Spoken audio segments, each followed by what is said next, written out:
lucro obtido com o café foi fundamental para o surgimento em São Paulo das primeiras grandes indústrias brasileiras. Elas fabricavam produtos como alimentos, bebidas, produtos de higiene e limpeza, roupas e calçados. Em 1929, uma crise econômica mundial provocou um grande declínio nos lucros dos fazendeiros que exportavam café. Com a crise, muitos trabalhadores do campo mudaram-se para as cidades. Em São Paulo, a indústria ganhou força com a política do governo que previa a substituição de importados por produtos fabricados aqui. A criação de empresas estatais nessa época também foi decisiva para o processo de industrialização nacional. A depressão econômica mundial, que se manifestara a partir de 1929, exigia a reformulação da política brasileira. Os recursos aplicados exclusivamente no café foram redistribuídos para estimular outras produções, sobretudo as industriais. O Ministério do Trabalho, Indústria e Comércio, a abertura de novos mercados no exterior e a diminuição das importações foram algumas das iniciativas que definiram a política de 1930.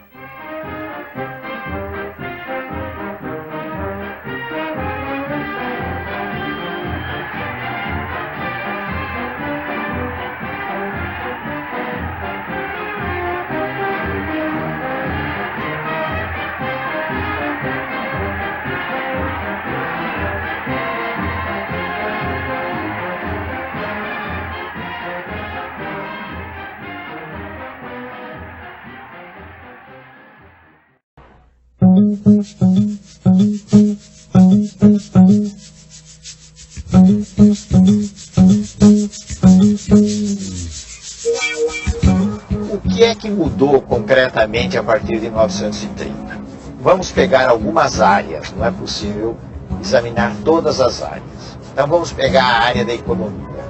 O que aconteceu durante os anos 30, até o final dos anos 30, foi o fato de que o Brasil tinha condições de produzir café numa escala muito maior do que um mercado mundial em crise podia absorver.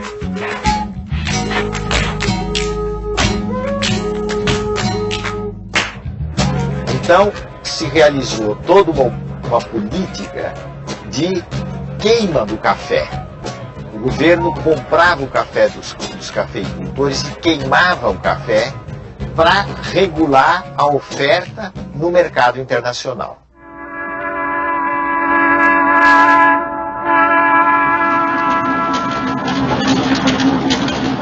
A outra mudança importante foi a expansão da produção do algodão.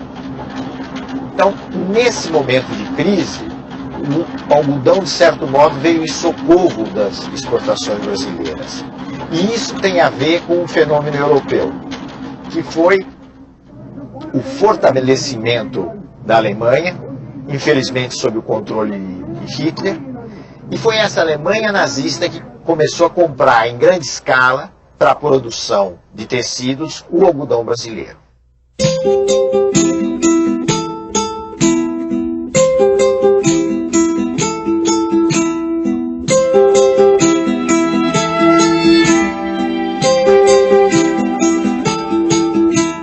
O impulso inicial dessa industrialização brasileira no pós-30 foi proporcionado exatamente pelas condições da crise mundial. Como era complicado importar mercadoria acabada, produtos industriais acabados, porque o mil-réis, que era a moeda do tempo correspondente ao real, tinha se desvalorizado, e porque ele não existia mil-réis em quantidade suficiente, porque o Brasil não exportava da mesma forma como exportava antes de 1930, o país foi incentivado a substituir essas importações. E essa substituição se dá com a produção interna de bens industriais. As dificuldades de importação impulsionam e tornam realidade velhos projetos de transcendental importância para o desenvolvimento do país.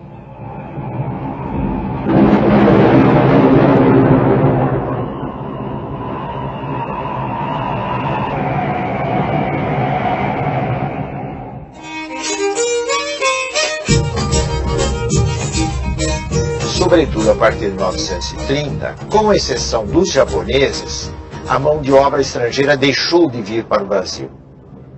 E a mão de obra utilizada nos grandes centros do Centro-Sul foi principalmente aquela que migrou de pequenas cidades mineiras e que migrou do Nordeste, entrando principalmente na atividade da construção civil e da atividade industrial.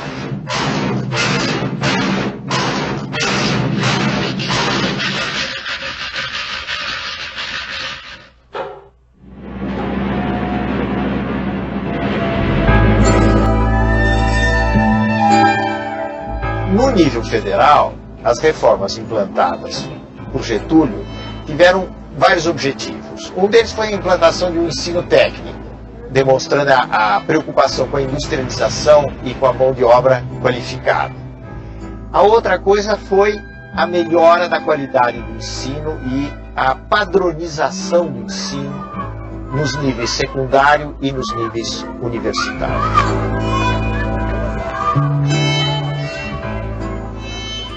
De setembro de 1937, o governo divulga um suposto plano dos comunistas para tomar o poder. O chamado Plano Cohen é falso, mas serve como pretexto para Vargas implantar uma ditadura no país. Começa o período do Estado Novo. Neste período são criados novos territórios federais e uma nova moeda, o cruzeiro. Também é no Estado Novo que Getúlio concede os principais direitos trabalhistas, como o salário mínimo, o descanso semanal, a carteira de trabalho, as férias remuneradas e a estabilidade no emprego após 10 anos de serviço. Em 1939, explode na Europa a Segunda Guerra Mundial. No início, Vargas adota uma postura de neutralidade, até que o afundamento de navios brasileiros por submarinos alemães faz com que o país decida entrar na guerra junto com os aliados.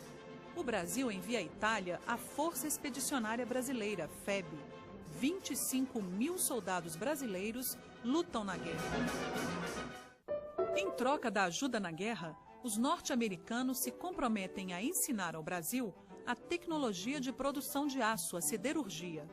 Na cidade de Volta Redonda, no estado do Rio, é construída a Companhia Siderúrgica Nacional. Também são criadas a hidrelétrica do Vale do Rio São Francisco e uma empresa mineradora, a Vale do Rio Doce. O Brasil possui os maiores depósitos de minério de ferro do mundo. Minério de alto teor metálico, extrema pureza e fácil extração. O presidente da República acertadamente preconiza a extração do minério, sua exportação em larga escala, fundando-se simultaneamente a grande indústria siderúrgica. Sua Excelência, estabelecendo essas diretrizes de ação na célebre entrevista de São Lourenço, assinou a seguir o decreto número 3002, atacando ambos os problemas, visando com a indústria do ferro e do aço o engrandecimento da nossa economia e o aparelhamento da nossa defesa militar. Restava ainda escolher o local em que se deveria situar a grande unidade de produção. Vários pontos foram objetivados, tendo-se em vista as facilidades de transporte, tanto para as matérias-primas, como para o abastecimento dos grandes centros consumidores. Nas proximidades da estação de Volta Redonda, entre a linha da Estrada de Ferro Central do Brasil e o Rio Paraíba, o local oferecia as vantagens visadas. Mais de 1.000 trabalhadores e operários deverão ser empregados somente na preparação do terreno, na fundação e construção dos grandes edifícios de Volta Redonda. O funcionamento da usina exigirá mais de 4.000 operários, sob a direção de dezenas de técnicos, devendo concretizar-se todas estas previsões dentro de 3 anos. A Segunda Guerra Mundial, que se iniciou em 1939, determinou o aumento das exportações e valorizou a cooperação econômica e estratégica do Brasil. O ministro Fernando Costa, mostrando ao senhor presidente Getúlio Vargas o trator a gasogênio, a cujas experiências no preparo da terra, coroadas de êxito, foram assistir. O gasogênio pode ser aplicado não só nos tratores destinados ao amanho da terra, mas também nos motores das máquinas utilizadas nas fazendas. À medida que avançamos para o sertão, a lenha perde o seu valor, enquanto os combustíveis importados aumentam de preço. Daí a necessidade imediata de provermos as zonas rurais de motores a gasogênio. Brasileiros, acudi à iniciativa do Ministério da Agricultura. Sacrificai um pouco o vosso conforto, a bem da vossa economia e da economia nacional.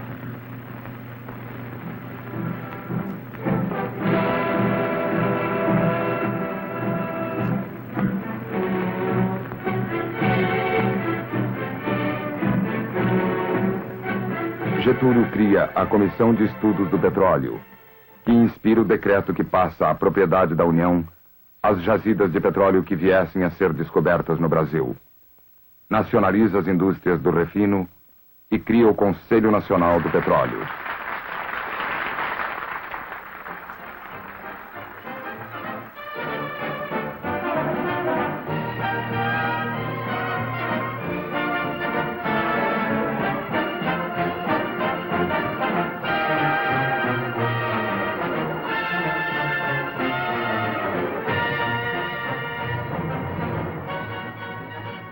O mundo inteiro, apreensivo com as sucessivas vitórias de Hitler.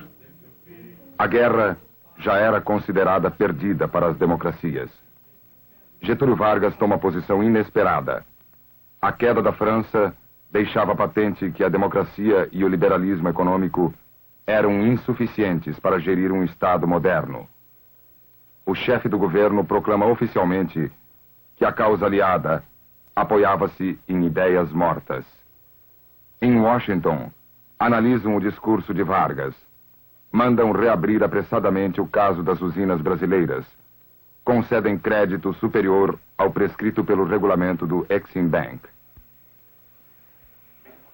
São esses flagrantes do Porto do Rio de Janeiro, com seu cais abarrotado de mercadorias nacionais, prontas para serem embarcadas rumo a variados e distantes mercados. O café continua a dominar no conjunto das exportações do país. Observa-se, porém, cada vez mais uma notável tendência para a diversificação dos produtos que asseguram o extraordinário volume do comércio externo do Brasil. Os couros, por exemplo, de que aqui vemos boa partida, apresentam-se já com apreciável relevo na lista daquelas exportações. O Estado protegeu as atividades industriais através de uma série de medidas. Primeiro, ele facilitou os empréstimos bancários.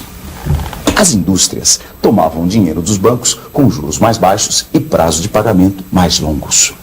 O Estado também baixou os impostos sobre máquinas e equipamentos industriais. E, para completar, facilitou a importação de combustíveis, máquinas e equipamentos de transporte. Com o fim da Segunda Guerra, aumentam as pressões para que Getúlio deixe o poder. Intelectuais, estudantes e setores das Forças Armadas pedem eleições. Em outubro de 1945, os ministros militares tomam o poder e convocam eleições. Termina o Estado Novo.